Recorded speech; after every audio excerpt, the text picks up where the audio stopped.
It was a daily thing. I'd wake up, first thing I do is call him, 43 days, 22 days, 8 days. It's been over 4 months since New Westminster newlywed Paige Monroe has seen her husband Kieran. Kieran is from Scotland and is finishing his job as a county-level councillor.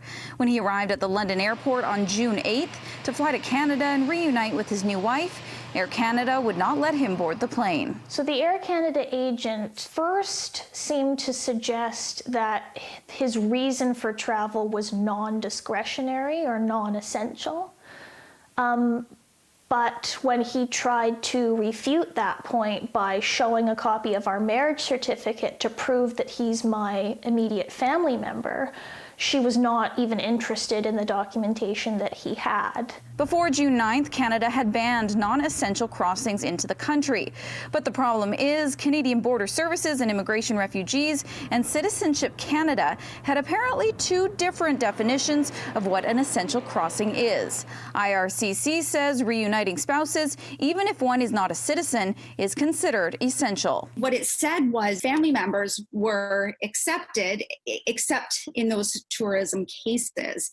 And so when a number of spouses of Canadians were applying to actually come, what they found was the policy was being applied in an even more restrictive way. They were saying that if you weren't coming and planning on staying permanently, that's a non-discretionary trip and you wouldn't be allowed in. This isn't what the wording said online on the website, and so a lot of people were very confused about why they were being refused. In a statement to City News, Air Canada says Air Canada staff in London contacted CBSA to determine this passenger's eligibility and were advised the passenger was not eligible to enter Canada, as he was a non-Canadian passport holder on non-essential travel. Monroe is frustrated with all of the confusion. It wasn't until City News spoke with an immigration lawyer that the discrepancy between the CBSA and IRCC was brought to her attention.